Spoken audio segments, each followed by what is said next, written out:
few years ago, General Motors unveiled an all-new 2019 Chevrolet Silverado full-size pickup, and we were pretty impressed with a lot of its abilities, its capabilities, its durability. But the one area that we weren't terribly thrilled with was the interior, and we weren't alone. The calls for a new interior on the Silverado were loud and they were widespread. And so for the 2022 model year, Chevrolet has now come with this. This is the new 22 Silverado 1500. And on the LT trim level and above, it has an all-new interior. But that's not the only change that Chevy has made for the 22 model year. There's some new technological advancements as well, and there's even a new top off-road trim level, the ZR2. So let's have a look at the new 22 Silverado and see if the changes that Chevy has made are really going to make a big difference. Now, the styling changes to the Silverado really aren't that great. It looks pretty much like it did for the 2019 model year, but they've made a few refinements. The headlights, the grille, all a little bit lower, a little bit wider, trying to emphasize the width of the Silverado. It looked good before. I still think it looks pretty good.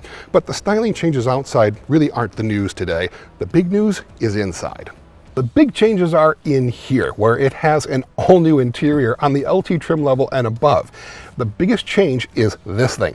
It's a 13.4-inch diagonal touchscreen. It fills up most of the center console, and it's big, it's bright, it's canted towards the driver, so it's fairly easy to use, and it really does look good. In front of you, front and center here, is a 12.3-inch display, fully digital, fully reconfigurable to a number of different options as well. If there isn't a configuration in this gauge cluster that you don't like, I don't think you're looking hard enough, because it can be changed any number of different ways.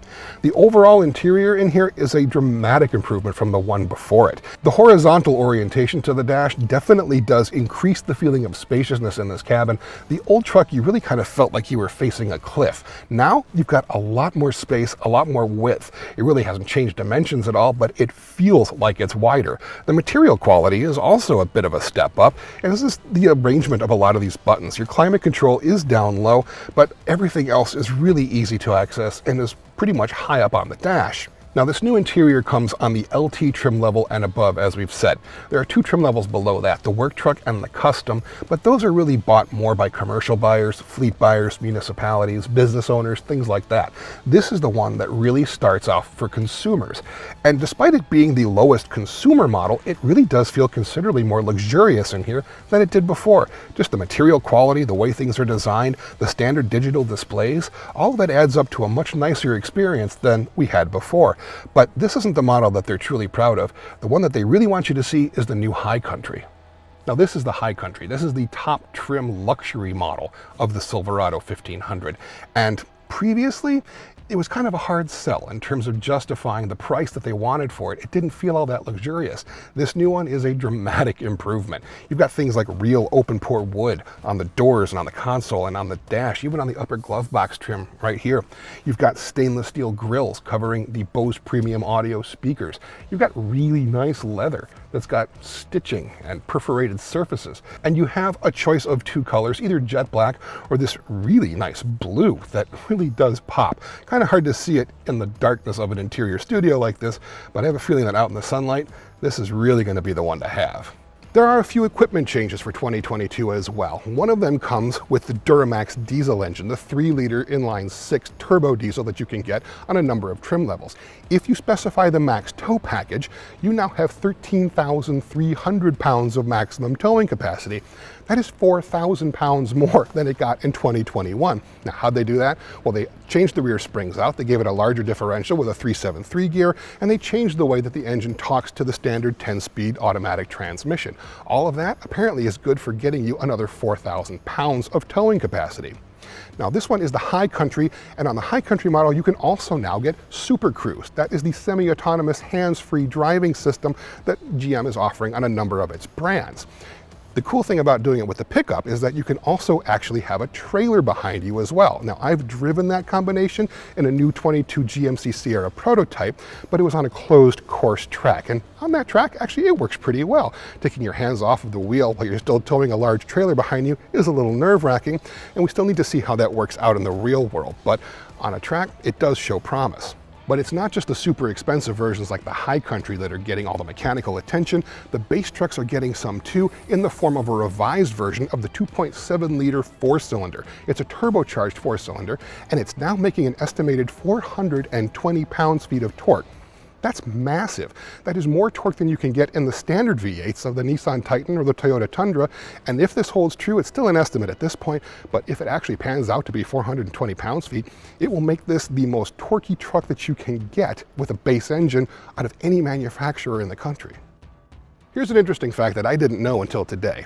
60% of all Chevrolet Silverados are in some way off-road capable. 30% of them are a Trail Boss trim, either LT or custom, and another 30% have the Z71 off-road package, which really tells us that y'all really like your off-road Chevys. Well, Chevrolet heard you, and so, ta-da! The ZR2, the first ever Chevrolet Silverado ZR2. And just like its smaller brother, the Colorado ZR2, it has a lot of mechanical changes to help it go off-road a lot more capably. The ZR2 gets a lot of the visual changes of the 22 Silverado, but it's got a couple of tweaks. Starts up top, where you've actually got a black insert into the hood that covers the engine. You've got new headlights, new grille, but the grille actually has something called a flow tie emblem in it. That's the bow tie badge, but it's open so that the air can actually flow through it for improved engine cooling. It's got steel bumpers and integrated skid plates, but these end caps actually are removable to help with off-road clearance while you're rock crawling. Down the side, you've got ZR2 badging on the fenders, and you've got these black plastic fender extensions to try and protect the body from flying rocks and chips and debris. The wheels themselves are 18-inch black painted wheels featuring Goodyear Wrangler Territory mud terrain tires. They're 33 inches tall, so that lifts the truck a little bit and helps it with breakover angle and actually clearing larger obstacles. Under the hood, there's only one engine option for now, a 6.2-liter V8 making 420 horsepower and 460 pounds-feet of torque. It's made it up to a standard 10-speed automatic transmission. Now, just like the Colorado ZR2, the Silverado ZR2's real magic bits are in its suspension. It's got similar Multimatic DSSV spool valve shock absorbers at all four corners. Now, that's a big, long technical word, but really what it means is you can travel off-road over some pretty decent terrain at a reasonable clip and not overheat the shocks. They're still good at higher speeds. It's got different springs for increased wheel travel. It's got skid plates underneath to help protect it against rocks and obstacles. And they've even thought of things like tucking the exhaust up a little bit higher and behind the rear bumper so that it doesn't stick out, it's not going to be damaged, and it doesn't affect the departure angle at all.